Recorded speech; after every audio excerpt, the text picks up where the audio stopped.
Қыздар, сәлем. Бүгін сіздермен керемет асқабақтан десерт рецептімен бөлсемін.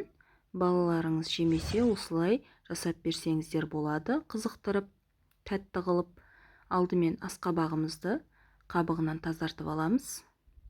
Барлығын жұқа етіп, тап-таза қылып, тазартып аламыз. Қараңыздар, менде осылай тап-таза болып шықты. Енді бұл тазаланған асқабағымызды тілік-тілікке бөліп аламыз. Барлығын бөліп алғаннан кейін, қараңыздар, менде осылай болып шықты.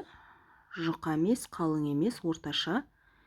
Одан кейін оның үстіне себу үшін жаңғақты пайдаланамыз. Ол жаңғағымызды әбден езіп аламыз. Сіздер блендермен езсеңіздер болады. Менде блендер болмағандықтан оқтаумен езіп шықтым. Енді тілген асқабақтарымызды тапамызға салып, үстіне миодымызды жағып, жаңғақты сеуіп шығамыз. Барлығына бірдей етіп жағып, сеуіп болғаннан кейін пешімізге 20 минутқа қойып аламыз. 20 минутқа қойғаннан кейін, қараңыздар, керемет дәмді десерт дайын болады. Балаларыңыз қызығып, тәп-тәтті етіп жеп қояды.